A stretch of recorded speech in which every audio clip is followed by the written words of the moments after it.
What happens when a love story is written off before it even begins? Can a connection forged in the heart of Manhattan survive the icy rejection of old money prejudice? Friends, please like and subscribe if you enjoy this story. Chinasa Nnasa Okoro built a life of elegant design in America, far from her Nigerian roots, never expecting to fall for Leo Thorne, the son of a millionaire dynasty. When his family declared their love invalid, a casualty of culture and class, they were given a choice: surrender or build their own world. We will be happy to know the part of the story that touches your heart on the comments below. But what if defiance becomes the foundation of an empire? And when they return to her homeland with a surprising gift, will the very differences that once divided them become the bridge to an unexpected future? This is a story of how the most powerful legacies aren't inherited, they are built one bold dream at a time. The private elevator ascended with a whisper, its brass panels reflecting Chinasa Nnasa Okoro's composed expression. She smoothed the fabric of her dress, a custom creation of ivory silk that draped like a modern toga, its single bold sleeve featuring an intricate, embroidered pattern inspired by Nsibiti symbols. It was her armor, a perfect fusion of her heritage and her profession. Beside her, Leo Thorne squeezed her hand. "Remember," he murmured, "they're just people who've forgotten how to be impressed." The doors slid open directly into the penthouse's grand foyer, and the air itself felt different. It was cool, still, and carried the faint, clean scent of polished Calcutta gold marble and tuberose from arrangements so perfect they looked artificial.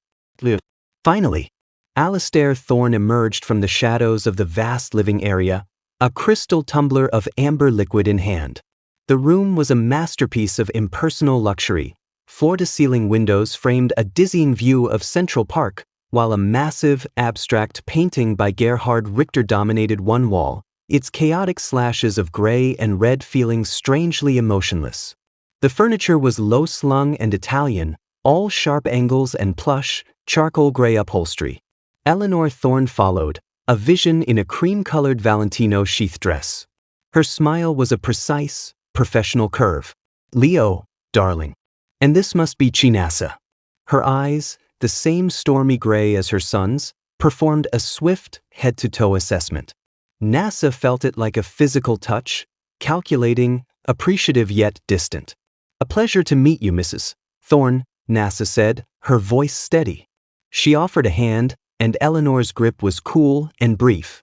"Please, call us Alastair and Eleanor," she said, the invitation feeling more like a test.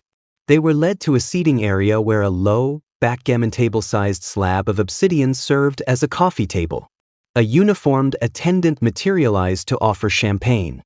"So, Leo tells us you're in the design world," Alastair began, settling into a throne-like armchair. He took a slow sip of his whiskey. "Interiors, is it?" "I am," Nnasa replied, her posture elegant against the deep sofa. "I specialize in creating narrative-driven environments. I believe a space should tell the story of the people who inhabit it, not just the architect who designed it." Eleanor's perfectly sculpted eyebrow twitched almost imperceptibly. "Narrative-driven. How interesting. It must be a challenge to find clients who can articulate their story." "On the contrary," Nnasa said, a small, confident smile playing on her lips. "Most people's stories are in their heirlooms, their art, their travels. They just need help curating the volume." Her gaze swept the room, taking in the impeccable but soulless perfection. "Your home, for instance, speaks of a powerful appreciation for established, blue-chip art. It's a very clear statement." A flicker of surprise crossed Alastair's face. He was used to compliments on his wealth, not critiques of his curation, however politely veiled. Dinner was served in a dining room that featured a monolithic table of bleached oak, long enough to seat 20. They were 4. Each place setting was a landscape of Bernardod porcelain and Cristofel silver. "And your family, Chinasa?" Eleanor asked, as a salad of microgreens was placed before them. "Are they also in the..." The slight pause was deliberate, a placeholder for something she couldn't quite define. "My father is a retired history professor," Nnasa said, her pride evident but quiet. "My mother is a cardiologist. They still live in Enugu in Nigeria." "How lovely," Eleanor said, her tone indicating it was anything but. It must have been quite a cultural leap, coming from there to here. NASA met her gaze evenly. The principles of beauty and balance are universal, Eleanor. The palette is just different. The vibrant, communal energy of a Nigerian market and the serene, curated silence of a Soho gallery, they're both expressions of human creativity. I find the contrast inspiring, not limiting. Leo watched her, his heart swelling with a mixture of love and fierce pride. She wasn't just holding her own, she was redefining the battlefield. After a dessert of deconstructed lemon tart that no one touched, Alistair stood. Leo, a word in the study? Chinasa, Eleanor will keep you company.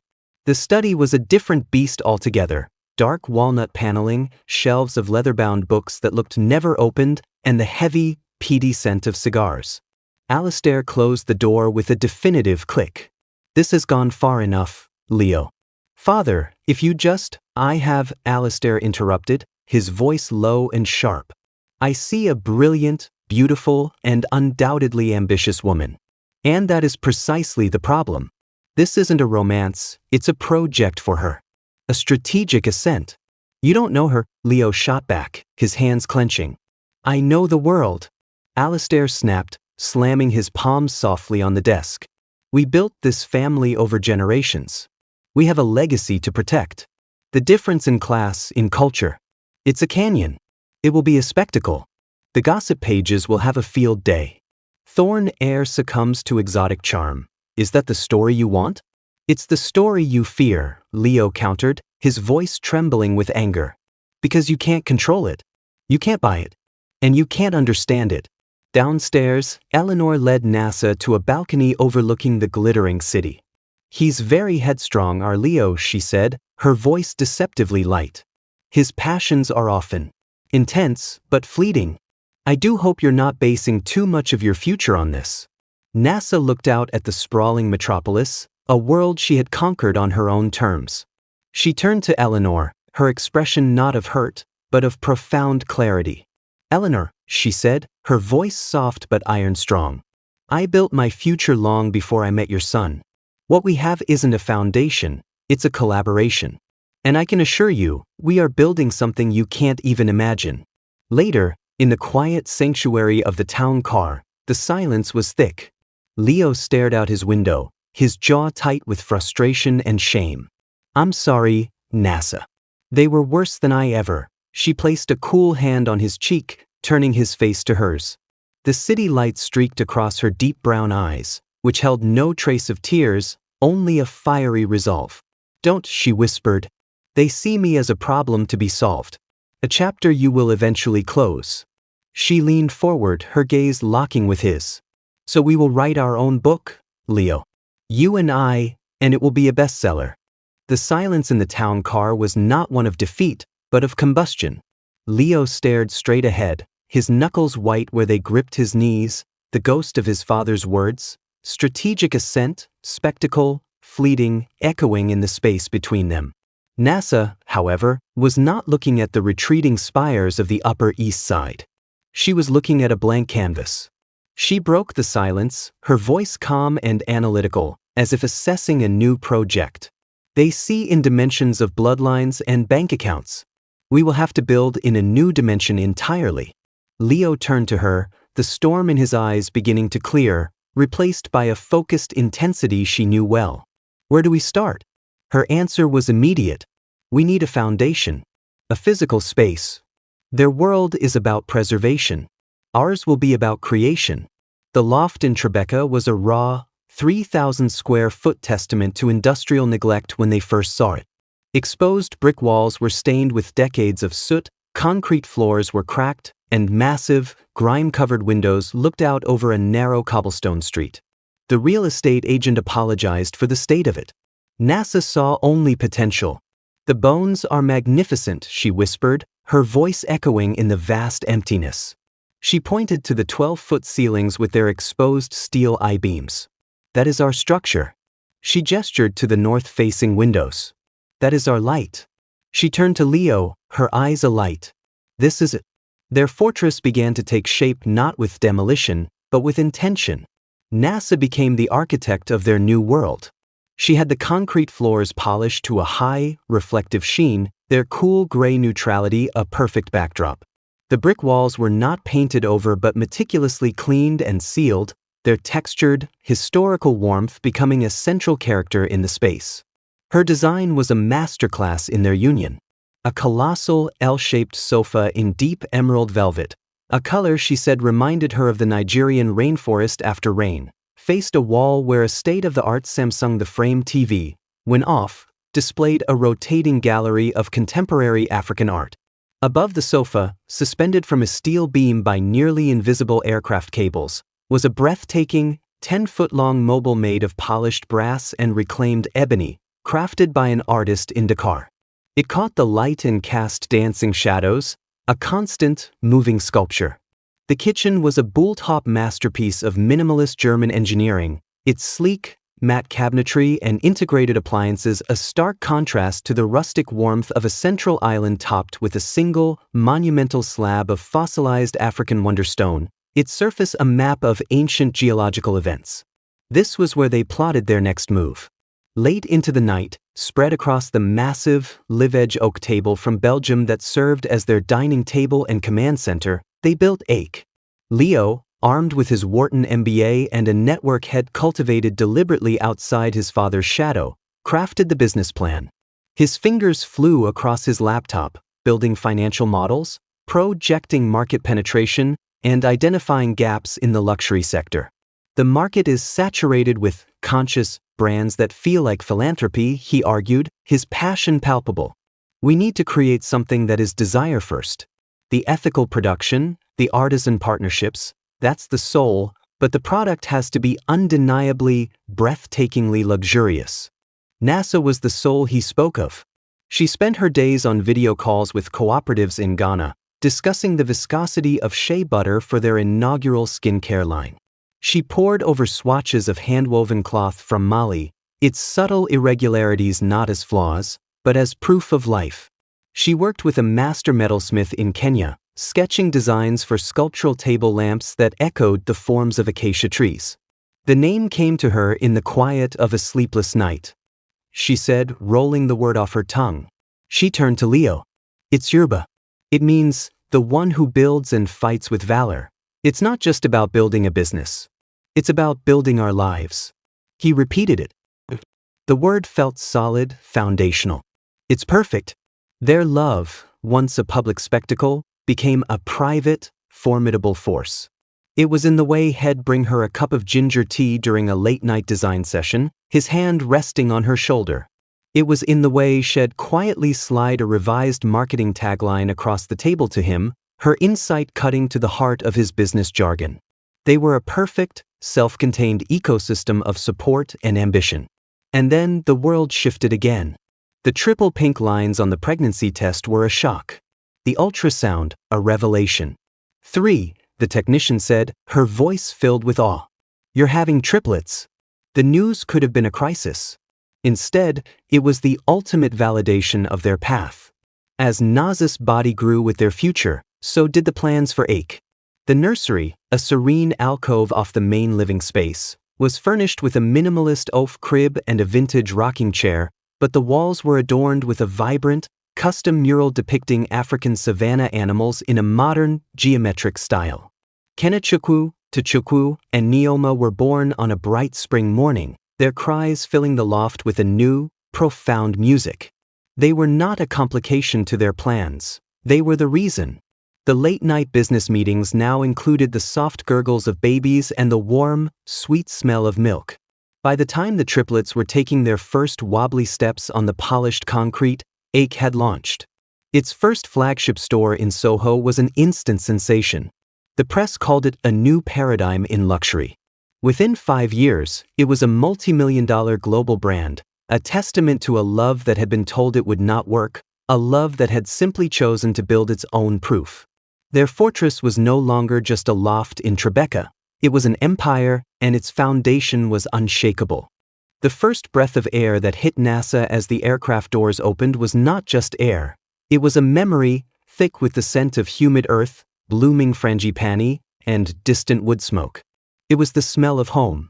A shuddering sigh escaped her, a release of a tension she hadn't even known she was carrying.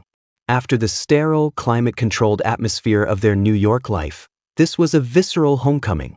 Leo, holding a sleeping Neoma in a carrier on his chest, watched her. He saw the way her shoulders dropped, the way her eyes, often so focused and analytical, softened with a profound, almost primal recognition. "You okay?" he murmured, his hand finding the small of her back. She nodded, her voice thick with emotion. "I'm just breathing." The chaos of Murtala Muhammad International Airport was a symphony of vibrant life after the hushed, orderly queues of JFK. But it was at the arrival's gate in Enugu that the true welcome began. Mr. and Mrs. Okoro stood at the forefront of a small crowd of extended family, their faces etched with an anticipation that broke into pure, unadulterated joy the moment they saw her. "Niem, my daughter." Her mother, Dr. Ada Ora Okoro, rushed forward, enveloping NASA in an embrace that smelled of camwood powder and unconditional love. She was a handsome woman in her late 60s, her hair a stunning cap of silver, her eyes, so like NASA's, now brimming with tears. Her father, Professor Chidi Okoro, quieter but no less emotional, clasped NASA's face in his hands. "Welcome home, my brilliant girl." Then he turned to Leo. His gaze was not one of assessment, but of welcome. He pulled Leo into a firm, backslapping hug. "Nwam, you are welcome. You have brought our whole heart back to us." He looked down at the sleeping Neoma and the two wide-eyed boys clinging to Leo's legs. "And you have brought these precious jewels."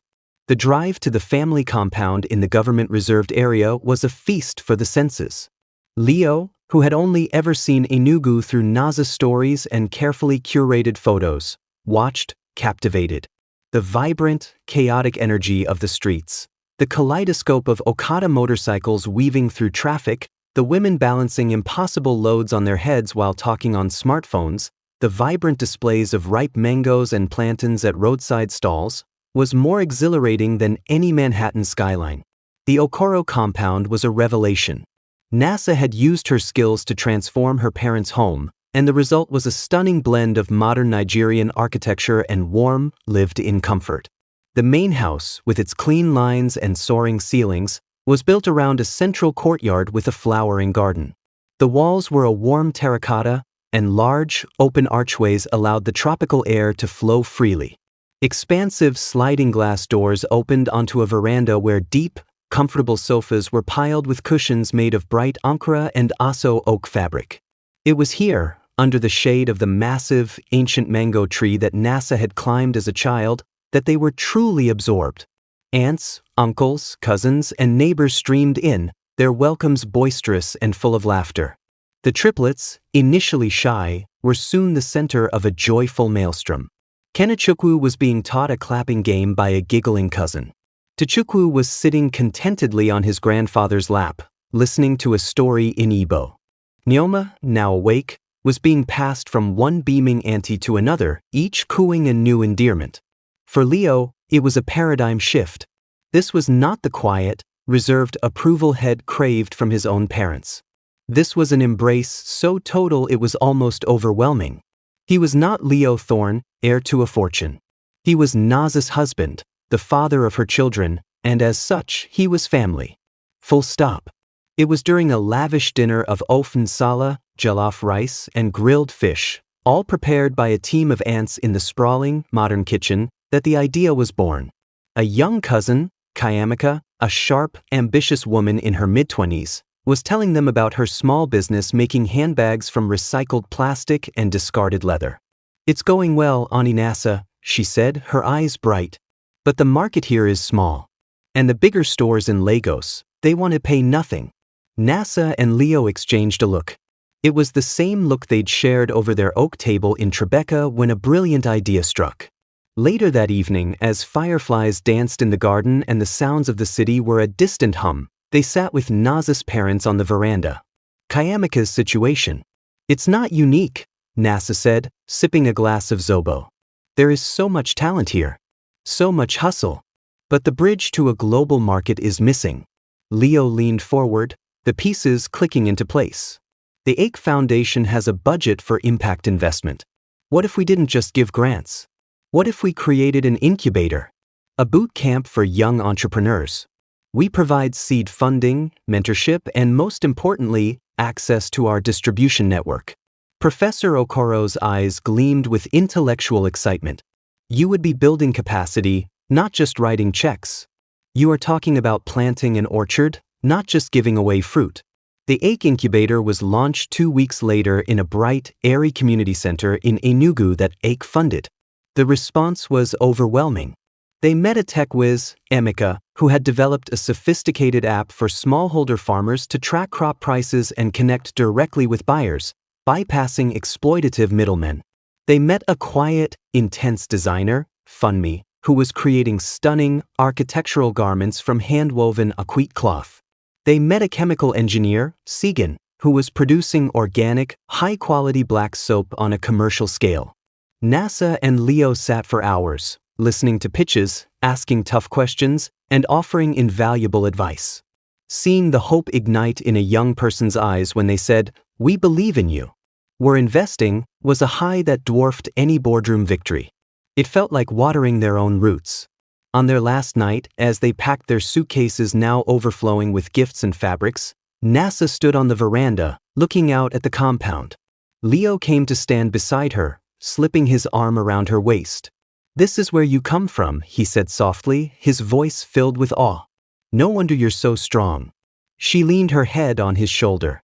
"And this," she said, gesturing to the thriving life around them, "is a part of where we're going. We're not just building a brand, Leo. We're building a bridge." Their suitcases were heavy, but their hearts were light. They were returning to New York not just as a success story, but as a family with a renewed, deeper purpose, their spirits fortified by the red earth of home. The return to the Tribeca loft was a sensory whiplash. The crisp, conditioned air, the hum of the city instead of the chorus of crickets, the minimalist silence after the vibrant cacophony of the compound, it was all familiar, yet felt strangely sterile. The loft, once their ultimate sanctuary, now seemed almost too perfect, like a beautifully staged photograph. Their suitcases sat in the foyer, spilling over with the vibrant textures of home. Bolts of rich aquite cloth, hand-carved wooden toys for the triplets, and the faint, lingering scent of spices and red earth. For days, a quiet melancholy clung to NASA. She found herself staring at the polished concrete floors, missing the feel of warm terracotta tiles under her bare feet. Leo watched her, his own heart aching with a strange sense of displacement. Their success in New York felt abstract, while the tangible impact they'd made in Enugu, the light in Funmi's eyes, the firm grip of Emeka's handshake, felt more real than any financial report. A week after their return, the loft was filled with the happy chaos of bath time. The triplets, splashing in a deep, freestanding tub, were reenacting a game their cousins had taught them, their giggles echoing off the high ceilings. NASA was on the floor, draped in a plush futa towel from Mali, trying to corral a soapy Kenechukwu when the intercom buzzed. It was a jarring, electronic intrusion. Leo, drying Neoma's hair, frowned and walked over to the panel. The video feed showed two figures, their postures stiff and unfamiliar in the context of their own doorstep. His blood ran cold. "It's my parents," he said, his voice low. Naz's head snapped up. The serene contentment of the moment shattered, replaced by a cold dread that coiled in her stomach. The last time they had stood in this loft, it had been a battlefield. She quickly wrapped Kenechukwu in a towel, her mind racing. "Let them up," she said, her voice surprisingly steady. She would not be caught off guard. Not in her own home. She braced herself for the familiar chill, for the subtle criticisms masked as pleasantries. But the couple that stepped out of the elevator a moment later seemed diminished. Alistair, usually a figure of imposing authority, looked older, his shoulders slightly stooped. Eleanor, always impeccably composed, seemed uncertain, her eyes darting around the space before landing, not on NASA or Leo, but on the children. The triplets, sensing the shift in atmosphere, fell silent. Tchukwu, curious and bold, toddled out of the bathroom, still dripping, his little body headed straight for the new visitors. He stopped before Alistair, staring up at the tall man with wide, unblinking eyes, before grabbing onto his tailored trousers with a wet, soapy hand. The entire loft seemed to hold its breath. NASA moved to intervene, but Leo put a gentle hand on her arm. They watched, stunned, as Alistair Thorne, the man who commanded boardrooms, slowly bent at the waist. He didn't pick the boy up, but simply looked at him, his stern features performing a slow, miraculous thaw. A tiny, soapy hand patted his knee. It was Eleanor who broke the silence, her voice hushed, almost reverent.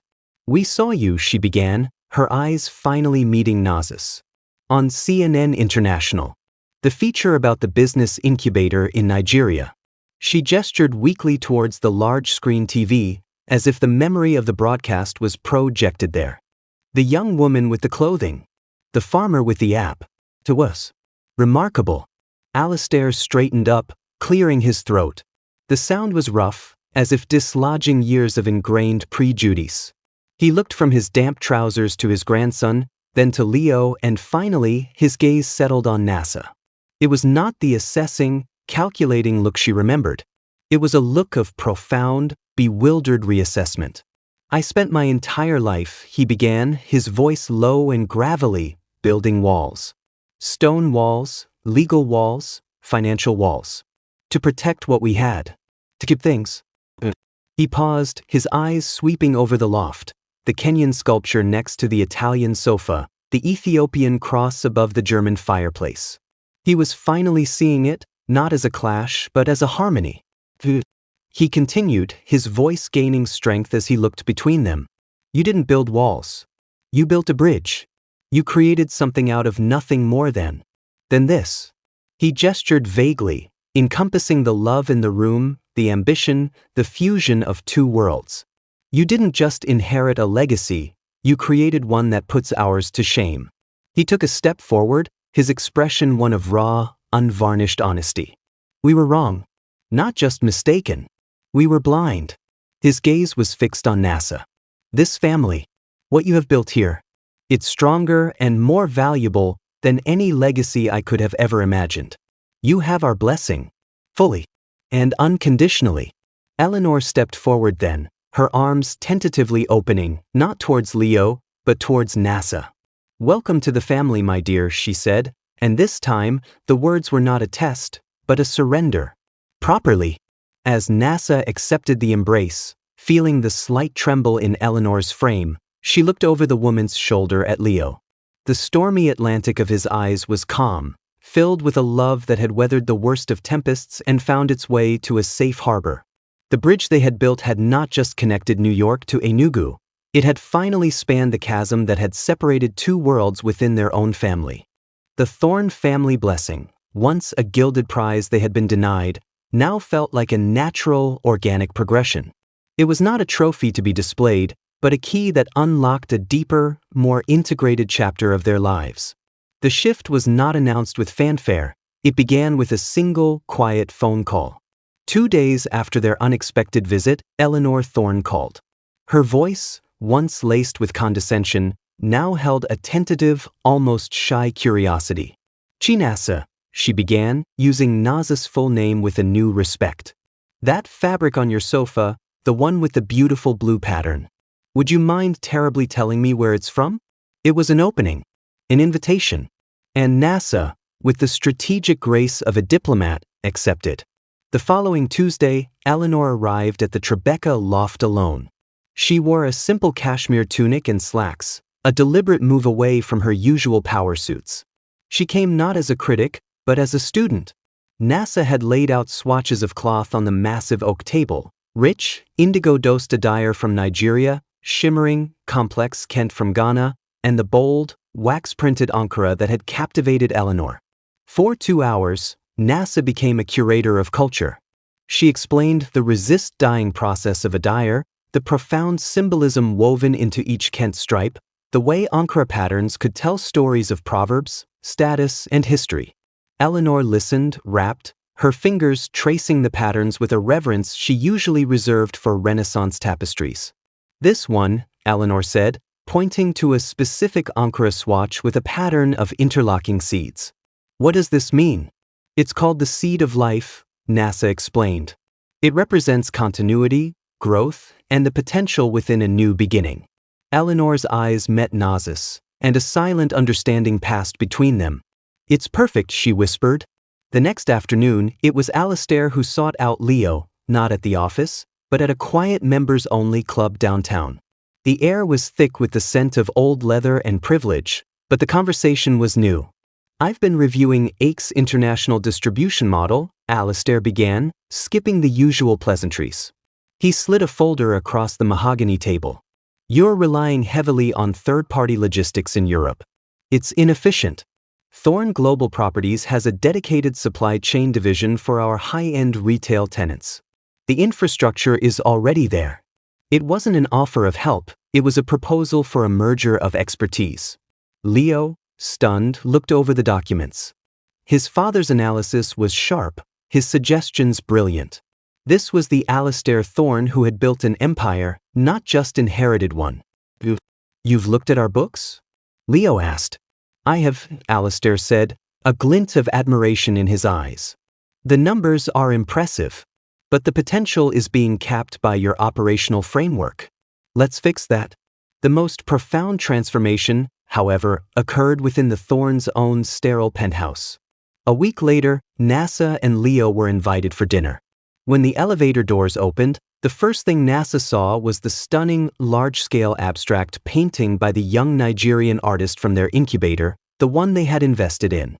Its vibrant, confident splashes of ochre and ultramarine now dominated the once neutral living room, a daring and beautiful declaration of change. Eleanor noticed Naz's gaze. "It arrived yesterday," she said, unable to suppress a smile. "It's called New Dawn." It felt appropriate. Dinner was not a tense, silent affair. It was a lively discussion.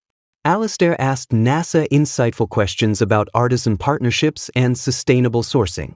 Eleanor listened with genuine interest as Leo explained the cultural significance of the names of the triplets. When coffee was served, Alistair did something he had never done before. He asked NASA for her professional opinion on the redesign of the corporate lobby for his flagship Manhattan building. "It needs to feel more human," he admitted. "More like the story you talk about, less like a bank." NASA, sipping her coffee, simply smiled. "I have a few ideas." The merger was complete. It wasn't NASA and Leo being absorbed into the Thorn world, nor was it a hostile takeover. It was a true fusion. The Thorn's cold, gilded world was being warmed, textured, and given a soul by the rich, vibrant humanity NASA and Leo brought. The bridge they had built now carried a steady, two-way flow of love, respect, and a shared, exciting vision for a future that was richer for its beautiful, complex, and finally unified origins. The air on Fifth Avenue crackled with a different kind of energy than the usual frantic commerce. It was a hum of curated anticipation, punctuated by the soft clicks of cameras and the murmur of a guest list that read like a merger of the Fortune 500 and Forbes Africa. The new AIC flagship was a revelation before one even stepped inside.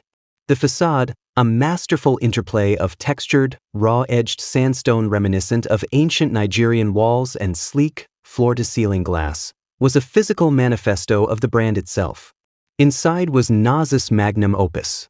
Guests passed through the entrance, their heels clicking on a floor inlaid with a breathtaking mosaic of polished zebra stone and brass, a pattern inspired by the rivers of the Niger Delta. The central space soared, dominated by a cascading chandelier of hand-blown Murano glass. Its organic, bubbling forms a clear homage to the majestic baobab tree. The air carried the brand's signature scent, a subtle, intoxicating blend of bergamot, oud, and warm shea butter. The crowd was a testament to the world they had built. New York's elite, clad in understated luxury, mingled with a vibrant, joyful contingent from the Nigerian diaspora, the men in stunning igbadas and the women in bespoke ankara gowns that rivaled any Parisian haute couture. Journalists from the Financial Times interviewed Emeka, the young tech entrepreneur from Enugu, who was demonstrating his farmer's app on a sleek digital display. Funmi, the designer, stood beaming beside a mannequin wearing one of her architectural aquite coats, now part of AIC's exclusive ready-to-wear collection. But the heart of the celebration was the family.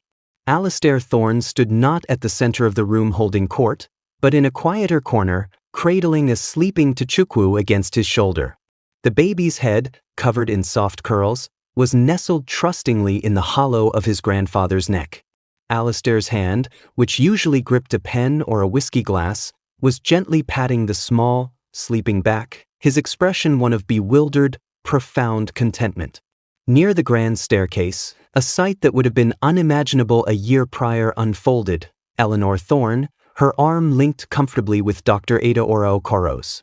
They were leaning towards each other, Eleanor pointing out the intricate details of the Kenyan-sculpted bronze balustrade while Ada Ora explained the symbolism behind the patterns.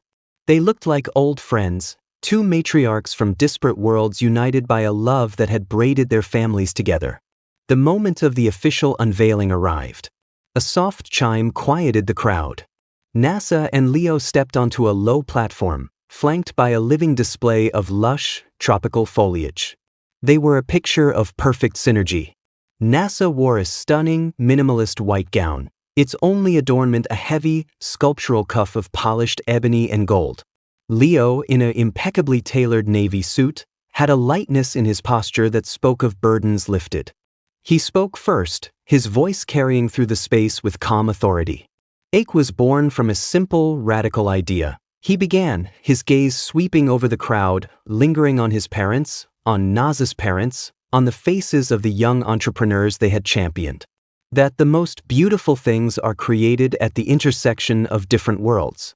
That true luxury is not just about what you have, but the story you tell and the lives you impact by telling it. He turned to NASA, his entire demeanor softening. My wife is the architect of that story. She taught me that the most powerful design is one that builds bridges. NASA stepped forward, taking his hand. The cameras flashed, but she saw only the faces of their loved ones. We stand here today not in defiance of our pasts, she said, her voice clear and resonant, but in celebration of the future we have built together. A future where heritage is not a boundary, but a palette. Where family is not just a bloodline, but a chosen, collaborative force for good. She raised her glass. This store is not just a destination. It is a doorway.